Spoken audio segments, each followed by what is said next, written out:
Welcome to biocredible.ai. My name is Jose. I am an academic physician scientist in the United States.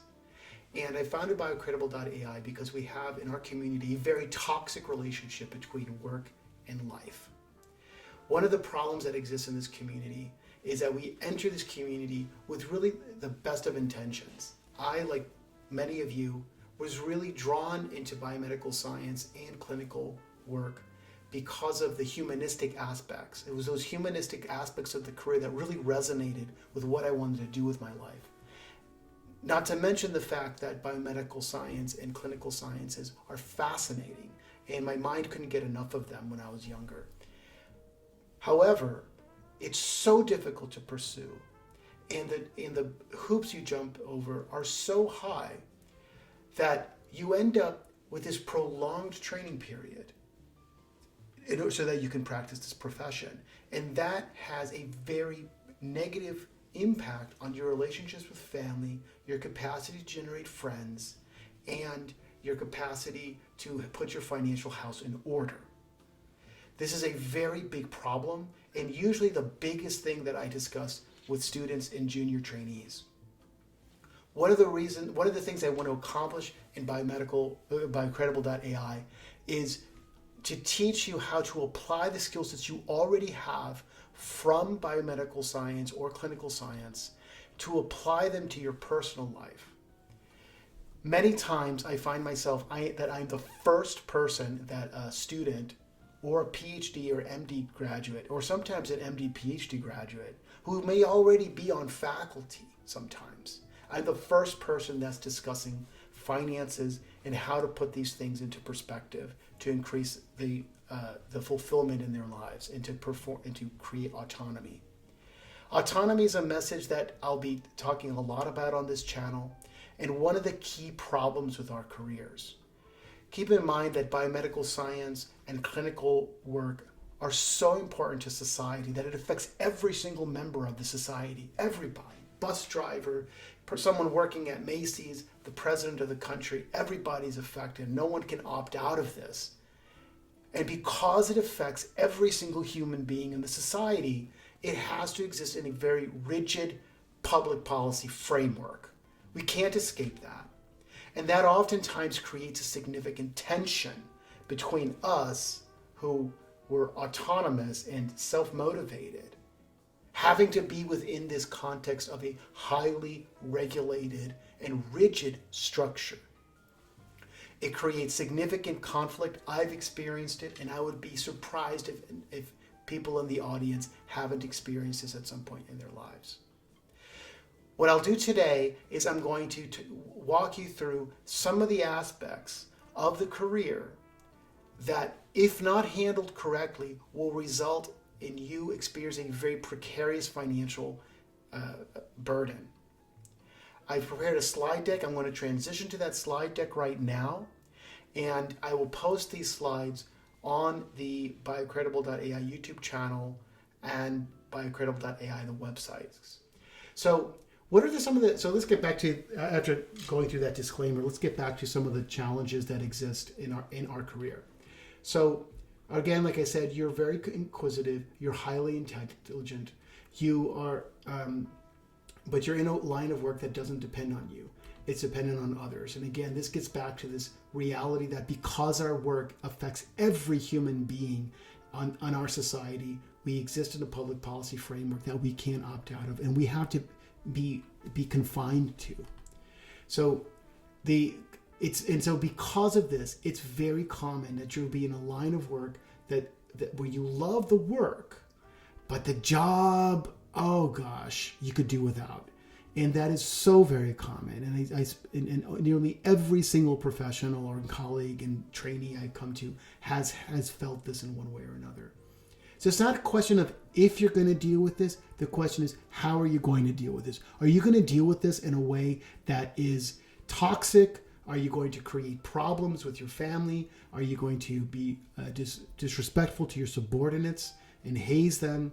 These are ways this has been dealt with in prior generations, and I hope that we can stop that. So our goal at biocredible.ai is to teach you the skills so that you can return to your autonomy.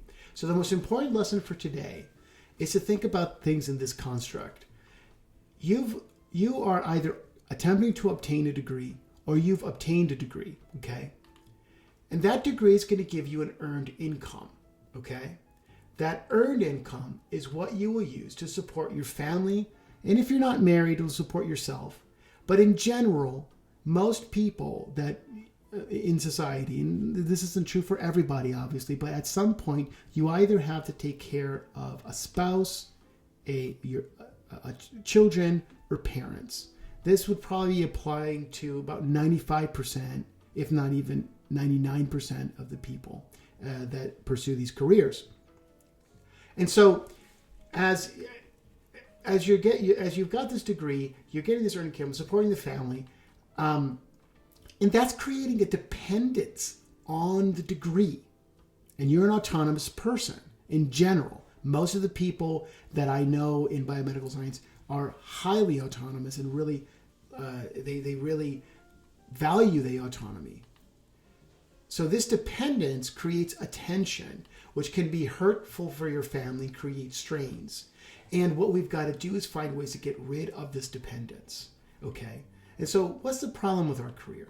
So let's take, for example, if we were to take a career and put it on an XY axis. So the X-axis is time, and the Y-axis is your peak productivity. And so what you'll see is that over time, you will every single profession has a peak productivity, and they decline in this productivity. This period here is a training period. This could be graduate school, medical school, residency, postdoctoral fellowship, or all of it, really. Okay. And at this career peak is where you're going to get your maximum compensation. After that, what happens is that your enthusiasm fades, your competency fades, and your compensation fades. This is a natural trend that happens in every career. So, for example, if you're an athlete, this peak in your career might be when you're 20 to 24. But if you're a PhD and an MD, this is more like 32 to 48. Okay. Now, I can tell you in my own clinical subspecialty of pathology, there's always been a pretty constant age where people start having trouble keeping up. So when I was a student in the early 2000s, I noticed that pathologists who were over 55 were really having struggling to have to understand things like promoter methylations, PCRs, genomics, and so forth. They were just baffled by it. Right now, pathologists that are in that same age group, they have a lot of difficulty with machine learning and artificial intelligence. And so there's always a limit. I don't care what career or what specialty you've got where you're going to be on this side. And so if you've developed dependency in your career and you're on this trajectory here, which is natural, it is not a failure. It's natural for you to be on this dependency when you surpass these ages. You're going to have dependency in your career and you're going to have a lot of problems. So the key here is to find other income streams that will permit you to maintain your balance. And so one of the concepts here is that your degree income is an active income stream. And what you need to do is once you reach this side, you need to develop a degree independent income stream, which is passive. And so during this period, once you finish training, or maybe even during your training, you have to start transitioning dollars to this component here, okay? And this is quite difficult for us because one of the greatest assets that we have to get to this point here, where we have a passive income stream that isn't dependent on our active income that's dependent on our degree, is time. We can utilize time to expand our wealth, to create new opportunities, to invest in the stock market if we decide to do that. But because of this big training window, this becomes quite difficult. I hope you found that PowerPoint informative and helpful. One of the things that I found very much is that this prolonged training period and the impact of this prolonged training period has on your personal financial freedom is something that we don't talk to trainees and junior people about. It's a taboo and nobody wants to talk about it. And so we end up taking a very long time in moving our compensation to investments which we will live off of as a passive income stream as our competency goes down in our career. That is a natural decline. It's not a failure or anything like that, okay? And so one of the things I plan to share with you and teach you are how to utilize your skill sets from biomedical research and clinical research and use them to identify the best strategies for yourself. I'm never going to try to sell anything to you or anything like that. The goal here is to identify techniques and methodologies that we use for constructing Kaplan-Meier curves, or we use them for looking at RNA sequencing data or microarrays and so forth, and try to identify which investment strategies make sense to you, okay? There's many different options out there, and I don't mean options as a financial derivative, I mean like choices, and those choices are confusing. Should you try dog to the Dow? Should you try dual momentum? And what I've done, which has been very instructive for me, is that I've coded all of this in RNA Studio. And one of the things I learned from colleagues in the natural sciences and the physical sciences is this mantra that if you don't understand it, code it. And if it's not codable and you can't figure that out, well, maybe it's not really that real. Our studio carries all of these packages in it. We may not be familiar with it as biomedical scientists because that's not what we're doing, but I'm going to teach you how to do that. The subsequent videos will contain brief summaries of the results and then a long video going step by step in the RStudio code, how I coded things and explaining that. Those longer videos that are coding intense will be meant for you to be looking at them using your laptop computer, not on an iPhone or tablet device. If you find this content useful and would like to ask questions, consider supporting me on Patreon. Listen to our Biocredible podcast on Buzzsprout. Subscribe to the channel and send me an email to science@biocredible.ai. I will read them and I'll try to answer some of your questions. And I hope to field questions from you about career, about modeling financial maneuvers or financial activities in RStudio, and growing this community. We went into this career because we wanted to help people, but in so doing, we've kind of forgotten oftentimes to help ourselves. I am definitely guilty of that, and I hope to share my experiences so that those of you who are listening don't suffer the same way I have. Thank you very much for listening. I really appreciate your time.